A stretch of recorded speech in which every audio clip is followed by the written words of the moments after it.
नमस्कार मित्रांनो, आज मलेरियाच्या संपूर्ण उपचाराबाबत सखोल माहिती घेण्याचा प्रयत्न करूया.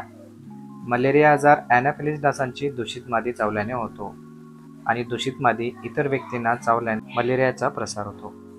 मलेरियाचे एकूण 4 प्रकार आहेत: Plasmodium vivax, Plasmodium falciparum, Plasmodium malariae, Plasmodium ovale. हे मलेरियाचे एकूण 4 प्रकार आहेत.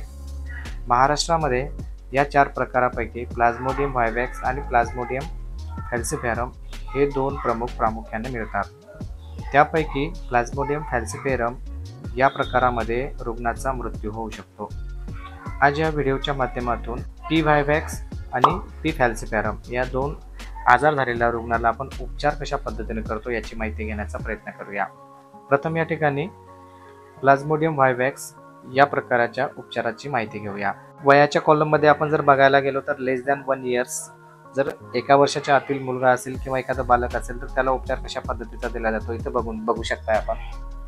क्लोरोक्विन गोळी इथे 150 mg ची दिलेली आहे आणि प्रायमाक्विन 2.5 mg ची दिलेली आहे.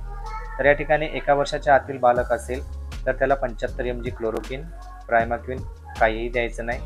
दुसऱ्या दिवसाला सेम आहे. तिसऱ्या दिवसाला 1/4 म्हणजेच क्लोरोक्विनची 150 mg च्या गोळीचे 4 भाग करायचे आणि त्यापैकी 1 भाग रुग्णाला द्यावायचा, म्हणजे 37.5 mg एवढा उपचार रुग्णाला द्यावा लागेल. प्रायमाक्विन 0 आहे. डे 4 ते 14 पर्यंत प्रायमाक्विन 0 द्यायची नाही. दुसरा वयोगट आहे 1 ते 4 वर्ष. यामध्ये क्लोरोक्विन 1 गोळी म्हणजे 150 mg, प्रायमाक्विन 1 गोळी म्हणजे 2.5 mg. दुसऱ्या दिवशी सेम ट्रीटमेंट आहे. तिसऱ्या दिवशी क्लोरोक्विनची अर्धी गोळी म्हणजे 75 mg आणि प्रायमाक्विनची 1 गोळी म्हणजे 2.5 mg आणि 4थ्या दिवसापासून ते 14 दिवसापर्यंत कंटिन्यू प्रायमाक्विन 2.5 mg गोळी ठेवायची आहे. दिलेल्या तक्त्याप्रमाणे आपण बघू शकता. इथे आपण डायरेक्ट बघूया. 15 वर्षावरील व्यक्तींना क्लोरोक्विन 4 द्यायचे आहेत, म्हणजे 600 mg क्लोरोक्विन झाल्या. प्रायमाक्विनच्या 6 गोळ्या म्हणजेच 15 mg झालेल्या आहे. सेम ट्रीटमेंट दुसऱ्या दिवशी. तिसऱ्या दिवशी इथे जर बघायला गेलो तर क्लोरोक्विनच्या 2 गोळ्या द्यायच्या आहेत, म्हणजे 300 mg क्लोरोक्विन आणि प्रायमाक्विन 15 mg आणि परत 4थ्या दिवसापासून ते 14 दिवसापर्यंत 15 mg हे अडल्ट व्यक्तीला कंटिन्यू द्यायचे आहे. इथे प्रेग्नेन्सीचा एक उल्लेख केलेला आहे. जर गरोदर माता असेल तर गरोदर मातेला प्रायमाक्विन द्यायचे नाहीत. क्लोरोक्विन 600 mg पहिल्या दिवशी, दुसऱ्या दिवशी 600 mg, तिसऱ्या दिवशी 300 mg आणि 4 ते 14 दिवसामध्ये प्रायमाक्विनचा उपयोग करायचा नाही. खाली टिप दिलेली आहे.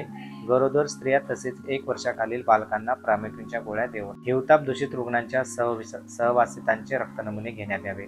तसेच हिवताप दूषित रुग्णांचे समूळ उपचार पूर्ण झाल्यानंतर 7, 14, 21 व 28 दिवसापर्यंत फॉलोअप पाठपुरावा करावायचा आहे. ही उपचार पद्धती होती प्लाझ्मोडियम व्हायवॅक्सची. आता प्लाझ्मोडियम फॅल्सिपेरमची उपचार पद्धती समजून घेऊया. प्लाझ्मोडियम फॅल्सिपेरमची उपचार पद्धती समजून घेण्या अगोदर AS म्हणजे आर्टिसोनेट, SP म्हणजे सल्फाडॉक्सिन पायरिमिथिन हा विषय समजून घ्या, कारण फॅल्सिपेरममध्ये उपचार पद्धती थोडी किचकट आहे. यामध्ये आपण कॉम्बिनेशन थेरपी वापरत असल्याने ही उपचार पद्धती लक्षात ठेवणे थोडे अवघड आहे, परंतु तरी आपण या ठिकाणी सोप्या भाषेत समजून घेऊया. या ठिकाणी पहिला कॉलम आहे वयाचा, त्यानंतर दुसरा दिवस, पहिला दिवस, दुसरा दिवस आणि तिसरा दिवस असे कॉलम आहेत. वयाच्या कॉलममध्ये जर बघायला गेलो तर 0 ते 1 वर्ष या वयोगटातील मुलांना आपण उपचार जर द्यावायचा असेल तर पहिल्या दिवशी AS म्हणजे आर्टिसोनेट 25 mg द्यायची आहे. SP म्हणजे सल्फाडॉक्सिन पायरिमिथिन या ठिकाणी 250 mg + 12.5 mg आपल्याला द्यायचे आहे. दुसऱ्या दिवशी मात्र आर्टिसोनेट 25 mg आणि प्रायमाक्विन आपल्याला द्यायचे असते, परंतु 1 वर्षाच्या आजच्या मुलांना आपण प्रायमाक्विन देत नसल्यामुळे नील आहे. आणि तिसऱ्या दिवशी आर्टिसोनेट 25 mg आहे. यानंतरचा वयोगट आहे 1 ते 4 वर्ष, येलो ब्लिस्टर.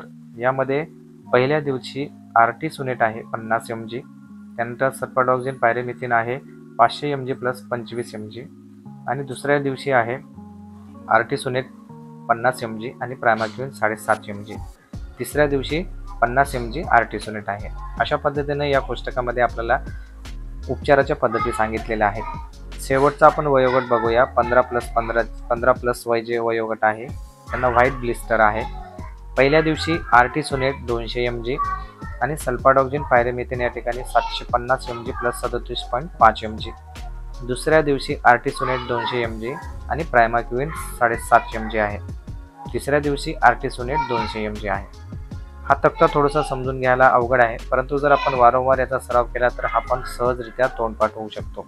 लक्षात घ्यायचे, रुग्णाला उपाशीपोटी गोळ्या देऊ नका आणि समक्ष उपचार देणे अत्यंत आवश्यक आहे. ही माहिती आपणास कशी वाटली ते कमेंट करून नक्की सांगा आणि अशाच नवनवीन माहितीसाठी या चॅनलला सबस्क्राईब नक्की करा. थँक्यू. धन्यवाद.